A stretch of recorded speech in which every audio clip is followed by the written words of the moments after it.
tardes, amigos y amigas, sean bienvenidos a una emisión más de su programa Relevo Generacional. Soy Carla Escobar y este día estaremos hablando sobre la migración. Para ello tenemos como invitados a Raúl Dubón, estudiante de quinto año de la licenciatura en Sociología de la Universidad de El Salvador, y Alejandro Barrientos, estudiante de quinto año de la licenciatura en Periodismo también de la Universidad de El Salvador. Como sabemos, en el tema de migración se han presentado diferentes acontecimientos en los últimos días. Los dos más recientes han sido la muerte del padre junto a su pequeña hija que murieron intentando cruzar el río Bravo, y el caso de la chica salvadoreña de 19 años que murió en México cuando se dirigía rumbo a Estados Unidos en un automóvil y fue atacado por autoridades mexicanas. Entre 2018 y 2019 se han tenido 9 caravanas migrantes que salieron de El Salvador rumbo a Estados Unidos, donde participaron aproximadamente 3.000 salvadoreños. A raíz de eso, el presidente Donald Trump amenazó con cortar la ayuda económica para El Salvador y los demás países del Triángulo Norte si no paraba el flujo de migrantes. Chicos, bienvenidos. Gracias Carla, gracias amigos y amigas que nos sintonizan por este canal. Gracias Carla y también a los amigos que nos van a poder ver, y muchas gracias por la invitación. Bueno chicos, ya para entrar en contexto, quiero que me digan cómo ven ustedes actualmente la situación de la migración en el país. Bueno, es un tema que se está llevando a cabo todos los días prácticamente. Es un tema que se está hablando no solo en El Salvador, se está hablando a nivel mundial. Ya pasamos a ser noticia y no es como la que nosotros vimos anteriormente como Siria, que nosotros veíamos que Siria, los sirios allá en Europa, sino que hoy pasamos a ser la nota principal a nivel mundial de que también aquí en América se dan crisis de migrantes, también se dan dificultades, se dan muertes, asesinatos, violaciones, no solo en Europa. También es lamentable ver cómo los salvadoreños, los hondureños, los guatemaltecos se van en estas caravanas arriesgando su vida, arriesgando la vida de su familia, la de niños principalmente, por buscar mejores oportunidades. No se ve tanto el sueño americano, porque eso es un estereotipo que se le ha dado como para camuflajear las carencias que hay en estos países. Sin embargo, hay que decir que los gobiernos también tienen una gran responsabilidad para que estas personas migren hacia los Estados Unidos. También hay que recalcar que no es responsabilidad de las autoridades mexicanas y de las autoridades estadounidenses brindarles una ayuda, una protección a estas personas, ya que si no la tuvieron en su país, que es donde nacieron, donde tienen sus derechos fundamentales, no lo pudieron conseguir, mucho menos lo pueden conseguir en el extranjero, aunque existe el derecho humano internacional. Bueno Raúl, ¿me puedes plantear vos cómo ves el panorama actual? Sí, yo creo que la migración como tal siempre ha estado ese problema con respecto al Triángulo Norte, ¿verdad? Y ha sido un problema de carácter estructural. Sin embargo, hoy poco a poco se va agudizando a partir de la implementación de ciertas medidas. Y es una cuestión paradójica las medidas que está pidiendo Trump que se implementen para evitar los flujos migratorios, cuando las medidas neoliberales surgen del propio Estados Unidos, ¿verdad? Y las medidas neoliberales como tal, cuando se implementan en los países del Triángulo Norte, restan toda la capacidad de respuesta a los estados, y ahora estos estados tienen poco para poder intervenir con respecto a estos flujos migratorios que se dan. Y de hecho el caso es alarmante porque siempre ha estado. Lo que pasa es que esta cuestión de la niña que murió junto a su padre da un carácter simbólico al problema. Yo revisaba algunos datos y de 2014 a 2017, 182.000 personas, 638 retornaron con respecto de parte de Estados Unidos, y no todas logran cumplir el sueño americano, como él decía, que es un estereotipo. Muchas retornan a partir de México, en México se quedan ya. Y ahora el papel que va a fungir México con respecto a la migración va a ser como que ellos van a hacer el muro para impedir que las personas del Triángulo Norte logran acceder a Estados Unidos. Bueno, pero ¿cuáles son las principales causas que hacen que las personas, y principalmente jóvenes, porque hemos visto que últimamente los que más buscan migrar hacia Estados Unidos son los jóvenes, ¿cuáles son esas principales causas que a ellos los motivan a irse del país?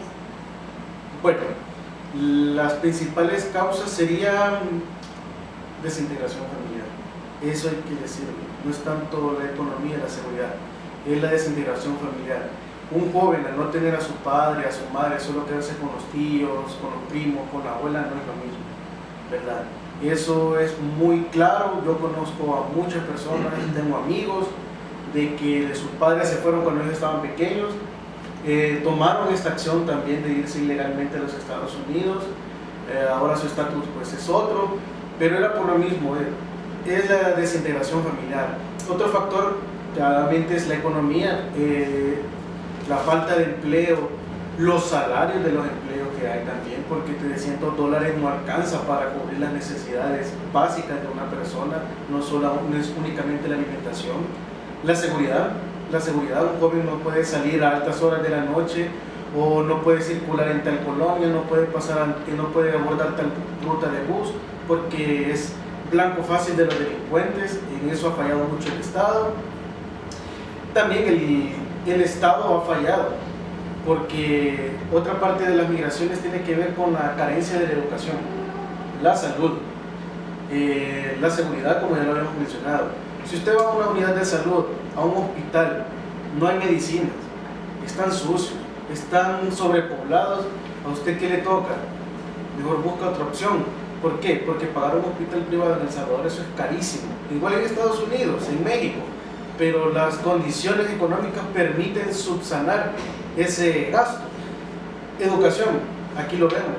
La universidad no tiene la capacidad para albergar 80,000 aspirantes a lo que es la educación, el ingreso. 80,000 solicitantes vienen a la Universidad de El Salvador año con año y solo el 15% entra, alrededor de 20,000. ¿Y qué queda? La universidad privada. La universidad privada alrededor anda la cuota mínima con estudio socioeconómico de $70. Por Dios, si no podemos ni pagar $5 o la mitad de lo que un estudiante venía pagando en el colegio privado, en la universidad única y pública en este país, mucho menos va a ir a pagar $70 mensuales, solo de mensualidad, a una universidad privada. No estamos hablando de la matrícula, los gastos, alimentación, transporte. Entonces todo eso hace que exista un flujo migratorio, porque también hay que decir que si bien es cierto no hay empleo, pero los empleos que hay, también eso frustra a las personas, no se pueden desarrollar, trabajan más de las 8 horas, tenés un tráfico vehicular insoportable, que tenés que levantarte a las 4 de la mañana porque entras a las 7 a trabajar y necesitas 2 horas de transporte o de traslado a tu trabajo para poder llegar. ¿Qué sucede? Salís a las 3 de la tarde, pero también necesitas otras 2 horas para llegar a tu casa. ¿Qué estás llegando? Estás llegando a las 5 de la tarde. Llegas agotado mentalmente, físicamente, no quieres estudiar, no quieres pasar tiempo con tus hijos. Son muchos los factores por los cuales la gente decide emigrar. Por tu parte, Raúl, ¿cuáles crees que son esas principales causas? Sí, yo consideraría 3 y que están íntimamente relacionadas. Una sería la cuestión del empleo, la educación y la violencia. De hecho, de 2007 a 2017, 44.334 personas fueron asesinadas. De este porcentaje de personas, el 51.7 eran jóvenes. Por lo mismo que mencionaba, que jóvenes son los que más migran, ¿verdad? De la población joven en el país, que suma el 36.1%, la población desempleada son 117,000 personas jóvenes que no tienen oportunidad. Y cuando nosotros vemos con respecto a los jóvenes, al buscar un empleo con los adultos, tiene más posibilidad un adulto de conseguir un empleo que un joven a partir de la experiencia que ha acumulado. Otra cuestión es la estructura económica del país, porque esta estructura económica se basa en la tercerización de la economía. Y como todos sabemos, la tercerización de la economía evita que se puedan producir suficientes empleos para una masa de 40,000 personas que están aptas para insertarse en el mercado laboral. Y de hecho no son 40,000, para corregir el dato, son 70,000, 40,000 logran acceder. Ya tenemos un déficit de 30,000 personas que no logran acceder a ningún empleo. Ahora también está la cuestión de la concentración de los tipos de trabajo. El 74% de los trabajos se ubican en las zonas urbanas y las zonas urbanas están sumamente concentradas. Por lo tanto, impiden o limitan la posibilidad de las personas que viven en otras regiones. Por ejemplo, si uno revisa cuáles son los municipios que más personas expulsan al extranjero, se encuentran Chalatenango, Cabañas, Cucatlán, San Miguel, municipios así, y de las zonas rurales como tal. No son de las zonas urbanas propiamente. Y esto se puede revisar en los últimos informes que elaboró el BID con respecto a la migración. Ahora, en términos de la educación, yo creería que también es preocupante porque, como todos sabemos, si no tenés niveles educativos aptos para el mercado laboral, por lo tanto no logras acceder a un empleo digno, entre comillas, ¿verdad? Y aquí en el país el 62% es la cobertura que tiene el sistema educativo, es decir, un 38% no tiene acceso a la educación y por lo tanto tienen pocas posibilidades de lograr acceder a un empleo de carácter digno.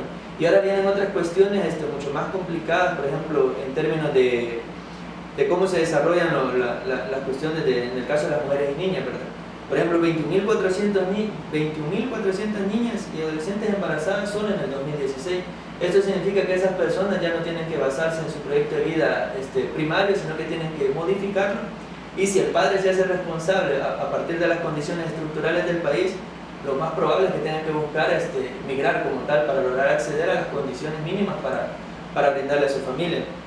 Y esta es una cuestión que yo creería que es preocupante y que no solo se remite a estas causas como tal, pero creo que son las causas como más emblemáticas: la poca posibilidad de acceder a empleo, los bajos niveles educativos que tiene el país y la cuestión de la violencia, que es una violencia estructural.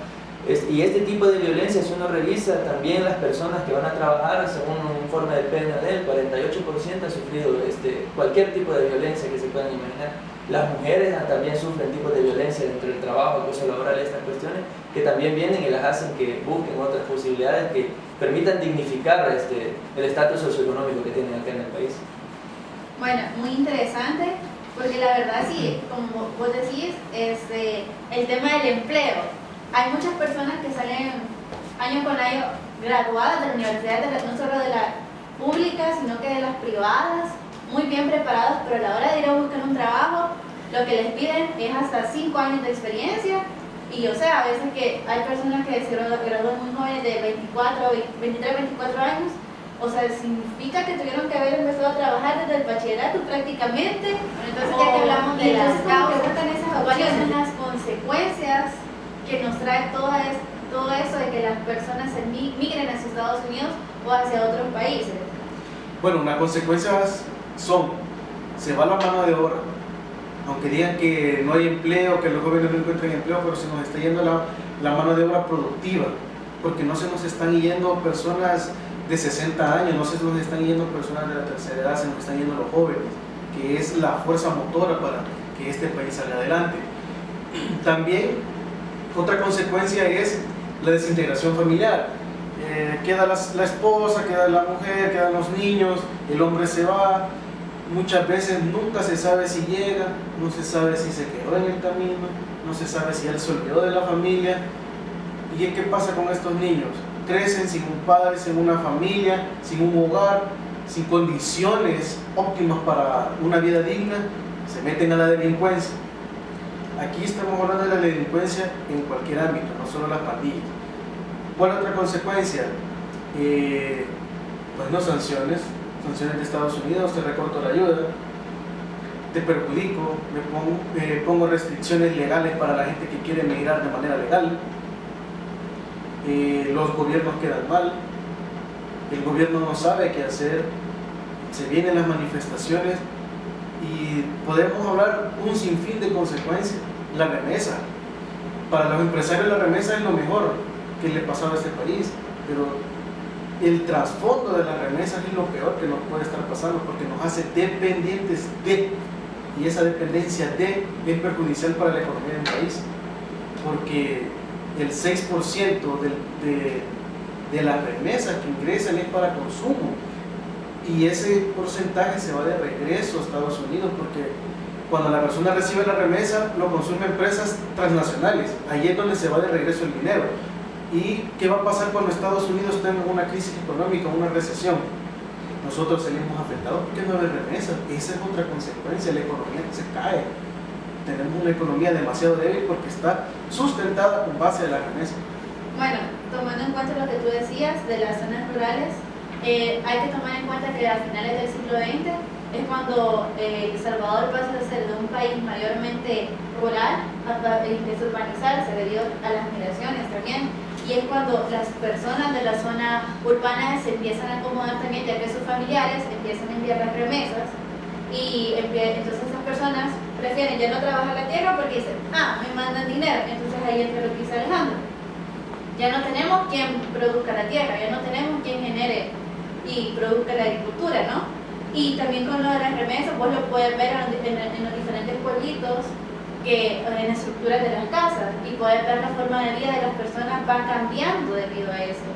Como dice Alejandro, hay un acomodamiento y en lugar de estar personas productivas, se vuelven como personas pasivas, podríamos decirlo. No sé qué pensamos al respecto, cuáles crees que son las consecuencias. Sí, yo quisiera dar una breve opinión sobre este aspecto de la agricultura, ¿verdad? Esta cuestión es bien interesante porque yo creo que aquí el agro, intencionalmente, a partir de las medidas neoliberales, se desestructuró.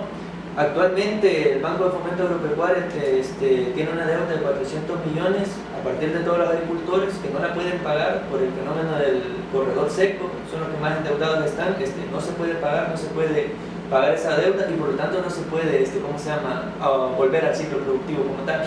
Y esto a partir de todas las limitaciones técnicas, económicas, es decir, el crédito, las cuestiones de que no tienen acceso al tipo de insumos agrícolas necesarios y que este tipo de medidas paliativas como los paquetes agrícolas poco o nada hacen ya. Los 5 acaparadores que hay a nivel nacional, que eso se pueden revisar en estudios que hizo Salvador Arias, ya, fueron 5 acaparadores que hay y que eso viene y hace que todas las personas no tengan las posibilidades para volver y ejercer esa actividad agrícola y hacen lo que tú comentabas, ¿verdad? Vienen a las zonas urbanas a buscar una oportunidad. Pero ¿qué surge con este tipo de migraciones que vienen aquí a la zona urbana, viendo la migración a dos niveles, tanto al exterior como a nivel interno? Ahora, a nivel interno lo que pasa es que se originaron en ese periodo que estoy mencionando, los suburbios que le llaman, en ese tiempo surgieron estos lugares como Liberia, como El Hoyo que está aquí cerca alrededor de la universidad, y surgieron colonias de ese tipo porque fueron personas que venían a no tener oportunidades en la zona rural, vienen a buscar oportunidades en la zona urbana y tampoco las encuentran ya. La cuestión del mercado salvadoreño en términos económicos es demasiado estrecho, ya no tienen la capacidad para producir los empleos que se requieren producir anualmente. Estamos diciendo que para lograr producir los empleos necesarios tienen que producirse 70.000 empleos al año, ¿verdad?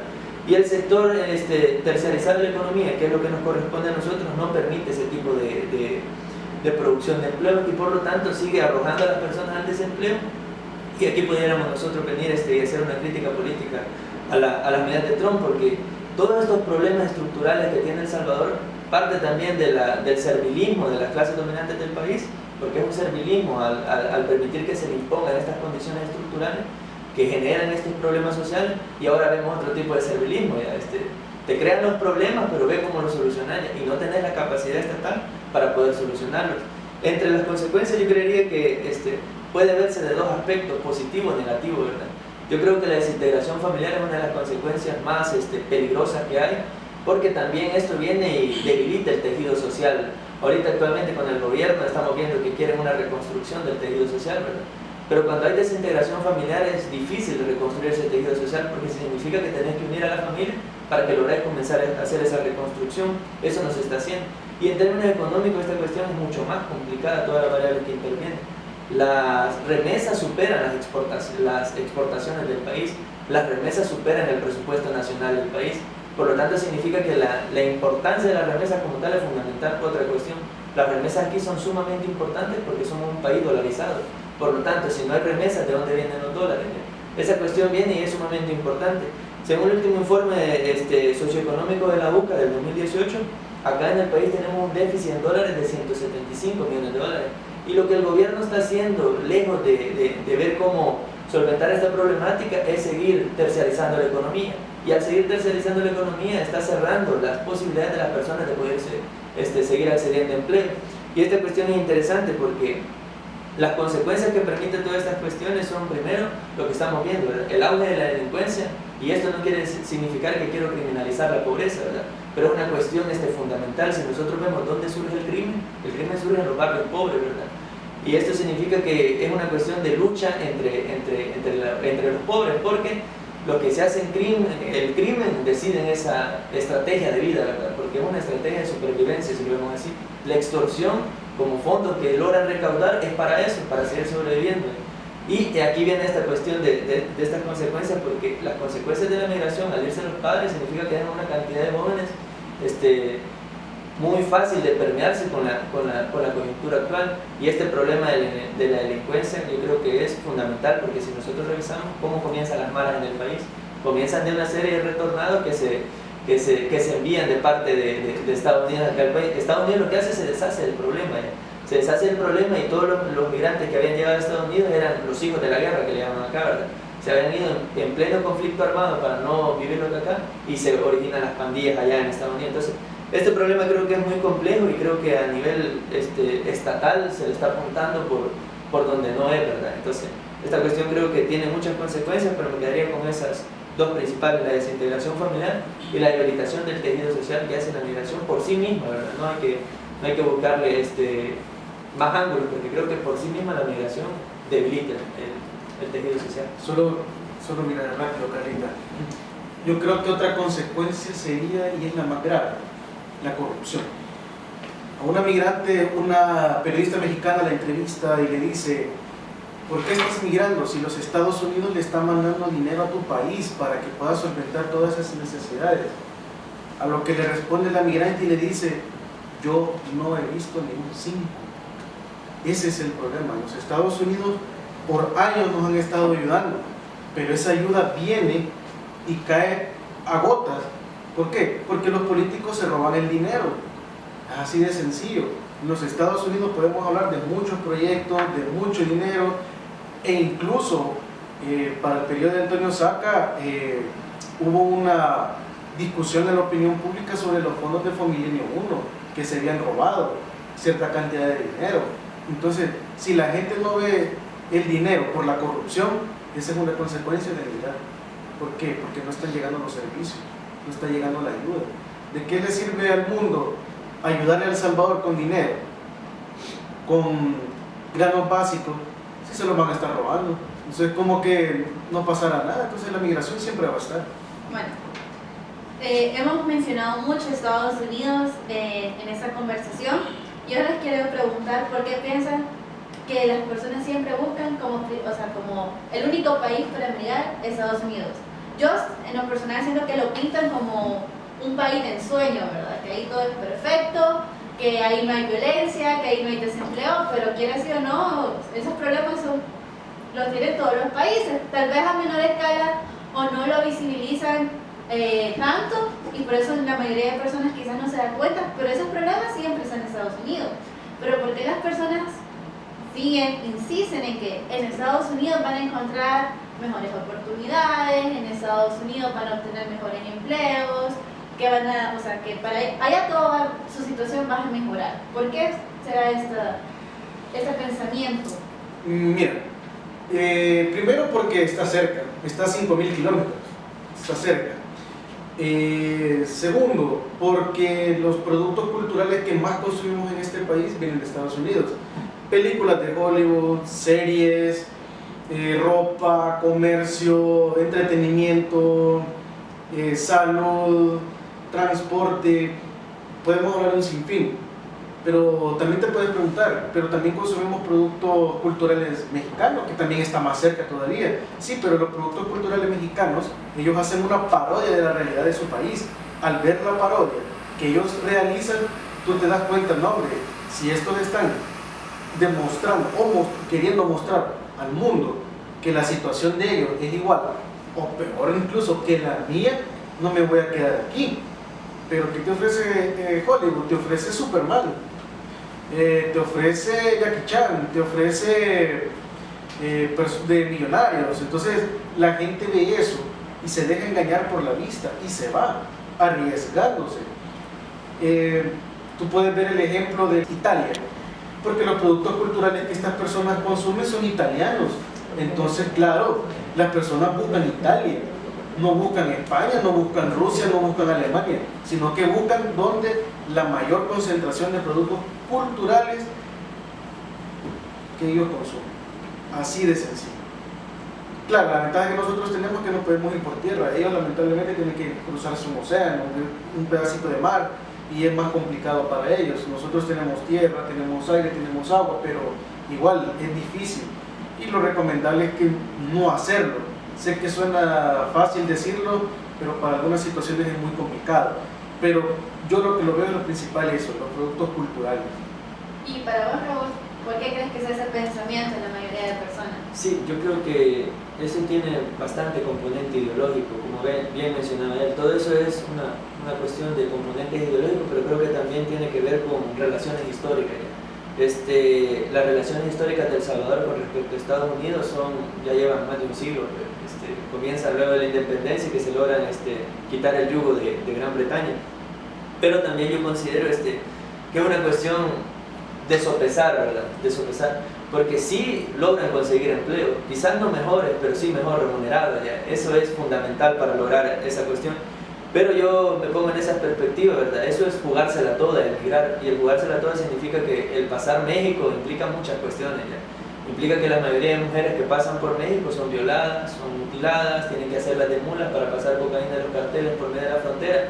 O sea, yo creo que esta cuestión sí tiene el componente ideológico que mencionaba, esa cuestión de la transculturización que se da, porque es los mayores elementos que nosotros recibimos como cultura salvadoreña, pero tiene que ver mucho sopesar sobre las posibilidades que se tienen el acceder a Estados Unidos. Sin embargo, aquí hay que aclarar unas cuestiones. El problema de la migración es bien interesante porque Donald Trump no es el que más migrantes ha deportado, ese es Obama, está notando, ¿verdad?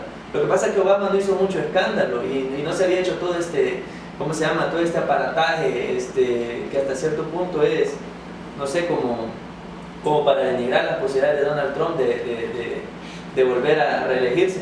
Pero y esta cuestión es fundamental porque los niveles de desempleo ahorita que tiene Estados Unidos, que oscilan en el 5%, se han logrado a partir de esta política, de deportar masivamente a la comunidad latinoamericana. ¿Y por qué se deporta masivamente? Porque esos empleos precarizados que logran acceder los latinoamericanos, que es limpiar baños, limpiar vidrios, ese tipo de empleos están accediendo hoy los gringos. Y digo los gringos que es la cuestión como los salvadoreños se expresan, y están accediendo a este tipo de empleo porque Estados Unidos no tiene ya posibilidades para lograr producir más empleos, y por eso nosotros vemos esta complicación, porque podemos meterlo en la coyuntura internacional de que Estados Unidos tiene este conflicto con China, y es por la debilidad productiva que ahorita tiene Estados Unidos, y por lo tanto tiene que recurrir a esto. Yo creo que los salvadoreños, voy a hablar propiamente en el caso de los salvadoreños, hacen sopesan esas posibilidades, ¿verdad? Las posibilidades de acceder a Estados Unidos y de poder lograr mejores ingresos, o quedarse en el país y no lograr nada, ¿verdad? Porque aquí viene otra cuestión, el acceder a Europa también creo que tiene mayores complicaciones, está poco familiarizada con esa cultura, y no hablo de la cultura a nivel general como la apreciamos, sino que a nivel de idiomas, de costumbres, del tipo de política que se maneja en Estados Unidos, y la comunidad latinoamericana en Europa es mucho menor. Porque la comunidad latinoamericana, es decir, que hablamos el mismo idioma, así en general en Estados Unidos, oscila a los 20 millones de personas.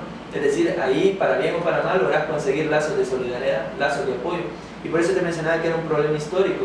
La mayoría de personas que ahorita están migrando, en raras excepciones, podría atreverme yo a decir, tienen con quién contar al llegar a Estados Unidos. Ya están los lazos de apoyo de las personas, a pesar de la persecución y todo, toman ese riesgo de poder llegar a Estados Unidos. Y por eso creo que lo sopesan. O sea, es un ideario tanto ideológico, pero también una cuestión de ideario personal, ya. O sea, tú sopesas ya querer salir de la miseria por medio de acceder a Estados Unidos, porque sabes que allá los ingresos son mucho mayor, por hora te pagan $12 ya, al que le pagan menos, o $7, por ponerlo mucho más denigrante. Y aquí, ¿cuánto ganas en el día? Ganas $5 ya. Entonces, yo creo que eso hace como una gran brecha. Hay personas en Estados Unidos que no llegan y tienen un solo empleo, tienen hasta 3 empleos ya, y se dan esas posibilidades, empleos precarios, pero logran sacar adelante a la familia en El Salvador. Entonces creo que son muchos componentes el por qué eligen Estados Unidos: la cercanía, la familiaridad cultural y los lazos de apoyo que se pueden presentar en el país. Bueno, hace un momento tú mencionabas lo que quiere ser ese nuevo gobierno, y es reconstruir el tejido social. Entonces, como país, ¿qué debemos hacer para que esa situación se reduzca? Porque no podemos decir que ya no se siga dando, porque en ese momento, como se encuentra nuestro país, es casi imposible. Sí. Pero ¿qué se debe hacer como país para que eso se reduzca? Sí, yo primero considero que hay que enfocarse en los sectores productivos que más empleo producen. Esto no es el sector de la tercerización, es decir, no es el sector servicio, este es el sector secundario, que es la transformación de materias primas. Es decir, el sector de materias primas, el secundario, produce 136 empleos por millón de demanda agregada, pero no se le apuesta al millón de demanda agregada. Se invierte mucho más en el sector terciario. Y a eso hay que decir cuánto se invierte en el país, que es una de las apuestas que está haciendo Bukele, pero no se está apostando a invertir en el sector secundario, sino en el sector terciario. Porque lo que representan las inversiones en el país son el 21.6%, si no mal recuerdo, con respecto al PIB. Es como se llama, el porcentaje más bajo con respecto a Centroamérica. Eso significa que hay que hacer una política pública que busque la creación de empleos, pero la creación de empleos masivos. Y cuando hablo de la creación de empleos masivos, no me estoy enfocando en obras como las que planteaba el actual presidente de hacer el aeropuerto y esas cuestiones, porque son obras de corta duración, de ahí volvés a tener el problema, volvés a tener todas esas personas que trabajan eventualmente en la construcción, pero ahí se quedan sin empleo. Entonces hay que apostarle a que pueden incorporarse. Otra cuestión que creo que hay que apostarle es a la tecnificación, que eso también es algo que está tomando en cuenta el gobierno, pero enfocarla en aspectos necesarios para el país, no desde la visión de qué necesitan las empresas privadas, sino desde la visión de qué necesita la sociedad. Es decir, nosotros necesitamos mejores maestros, mejores doctores, mejores ingenieros, mejores arquitectos, ese tipo de elementos. No necesitamos personas que todas sepan hablar inglés, aunque se oiga un poco pesado. Porque el que todas las personas se vuelvan bilingües significa que vas a terciarizar y vas a precarizar más el empleo que ahorita hay en los call centers. Los call centers aquí en el país no están, por ejemplo, ahorita actual que tenemos el boom demográfico, nosotros vamos a ver pasar este boom demográfico que se acaba en 2033 y no sacamos provecho de ello, si no se comienzan a tomar políticas públicas hasta cierto punto esenciales acá. Y ahora, aquí viene otra cuestión, porque me preguntabas de la reconstrucción de este tejido social que está tratando de hacer el gobierno. Yo creo que el problema de las plantillas es mucho más complicado. Actualmente, ahorita, yo revisaba las noticias, se está haciendo una condena al actual gobierno porque está implementando métodos represivos ya. Pero yo considero que esto es una cuestión que tiene que ir acompañada, que es lo que está tratando de hacer el gobierno. Pero es todavía mucho más drástico, porque este problema yo no le veo salida si no es bajo unas medidas que no criminalicen a la juventud, pero que sí logren ser lo suficientemente severas con los grupos criminales. Porque tenemos un problema, supuestamente en 2016 decía un guía Payés que los pandilleros son alrededor de 60.000, con colaboradores ascienden a 400.000. Estamos hablando que eso te supera, ¿qué? Por 4 veces, 5 veces a la policía, al ejército juntos, sumémosle el canca. Y acá la empresa privada tiene mucho más agentes de seguridad que el propio gobierno tiene policía. Ya. Agentes de seguridad hay como 31.000 y fracción de cuerpos de seguridad privados, y policías hay como 25.000. Esto te da como una visión de cómo hay que lograr interrelacionar los esfuerzos para reconstruir este tejido social, pero que ahorita yo creo que actualmente, así como estamos como país, no necesitamos acetaminofén, creo que necesitamos quimioterapia ya, porque esta cuestión es un cáncer social que se dejó crecer demasiado y que actualmente hay que tomar como medidas mucho más radicales, siempre y cuando estas no vengan y terminen de desajustar o profundizar lo que ya tenemos. Por eso yo hago bastante enfoque en esta cuestión de que no hay que apostar a la terciarización excesiva de la economía, sino que hay que apostar a aquellos que producen más empleo por millón de demanda agregada y que permiten a las personas salir de esas condiciones paupérrimas. Bueno, Alejandro, por tu parte, ¿qué crees que debemos hacer como país para mejorar esa situación? Bueno, primero lo que tenemos que, o yo considero que podríamos hacer, es solidarizarnos. Primero en la familia, trabajarnos bien en la familia y tener esos lazos bien fuertes. ¿Por qué? Porque al salir, nosotros somos el reflejo de la sociedad. ¿Cómo está nuestra sociedad? ¿Cómo está la familia? Eso es por una parte. Otra también tiene que ser como lo mencionaba aquí Raúl, de que no podemos seguir dándole de comer o no podemos seguir aumentando la actividad económica de consumo. ¿Qué va a pasar como lo mencionaba anteriormente? ¿Qué va a pasar cuando hay una recesión en Estados Unidos y bajen las remesas? Si eso es lo que sostiene la economía consumidora. No somos productivos, tenemos pocas maquilas, aunque uno puede decir, pero la maquila, sí, pero produce y tiene trabajo que lo prolonga a la persona, no es un proyecto, no es un trabajo eventual que tal vez va a ganar bien, pero que al cabo de 1 o 2 años ya no va a tener trabajo. Yo creo que el país tiene que trabajar muchos aspectos, eso tiene que ver desde el hogar. Segundo, el gobierno tiene que crear las facilidades de traer inversión pero inversión productiva, no consumidora, porque eso nos está ahogando. Eso también crea frustración. Al querer, eso es frustrante. ¿Qué te lleva? A meterte a vender droga, a la delincuencia, a robar. Eso está ahogando. Necesitamos producción efectiva y a largo plazo. Y tenemos que trabajar también en materia medioambiental, que esa es otra cosa que no se está tocando y que eso va a ser perjudicial para todos, incluso para la empresa privada. Bueno, creo que es muy interesante los puntos que ustedes han tocado, chicos.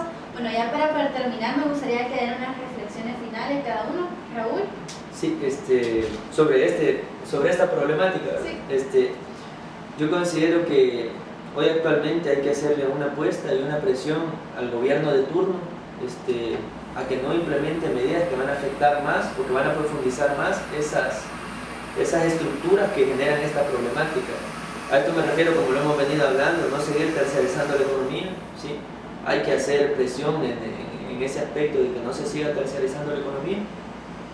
Hay que modificar ciertas estructuras en el país, por ejemplo la cuestión de educación, la cuestión de empleo, y apostarle a esa reconstrucción del tejido social, pero que incorpore no desde arriba hacia abajo, sino que venga de abajo hacia arriba ya. El Estado debe responder a los intereses de la sociedad, y cuando hablo de la sociedad hablo de la gran mayoría, no de grupos privilegiados, y por lo tanto debe construirse cualquier alternativa a esta problemática a partir de las personas que son las que conocen su realidad. Por ejemplo, yo creo que una medida que es urgente para reactivar el mercado interno en el país es seguir subiendo los salarios, pero sin que siga subiendo la inflación. Aquí actualmente se dice, no, seguimos en 2 dígitos la inflación, que creo que ronda por el 30%, pero es inflación como tal. Y la inflación no va aparejada con la subida de los salarios, va adelantada, y por lo tanto podemos ver nosotros que esto es necesario modificarlo y seguir presionando como sociedad a este actual gobierno, que tiene una gran aceptación popular, ¿verdad? Pero tenemos que evaluarlo a partir de estas problemáticas estructurales, de las medidas que tome, y si en verdad siguen profundizando las causas que generan la migración, o de verdad las van a paliar hasta cierto punto. Bien, como conclusión ya para el tema podría decir de que se tiene que trabajar más en la educación. No podemos seguirle recortando educación y a salud. ¿Por qué la educación? Porque la educación nos va a hacer mejor persona, nos va a hacer mejor sociedad. También con el nuevo nombramiento del hermano del presidente, bueno, que ahí tengo yo mis comentarios, pero esperemos también que haya un aumento presupuestario en el deporte, porque el deporte también llama a la inversión y puede sacar adelante a este país. El deporte no sabe cuánto puede ayudarnos. Se ha ayudado a un país como Cuba, que tiene sus grandes limitantes económicas, no digamos El Salvador, que tiene un montón de facilidades. Yo creo que la educación, el deporte y la salud deben de ser primordial para que esta sociedad pueda salir adelante. Bueno, chicos, muchísimas gracias por su tiempo y habernos acompañado este día. Esto ha sido todo por nuestra parte este día, y esperamos que nos puedan acompañar la próxima semana. Recuerden que nos pueden seguir en nuestras redes sociales,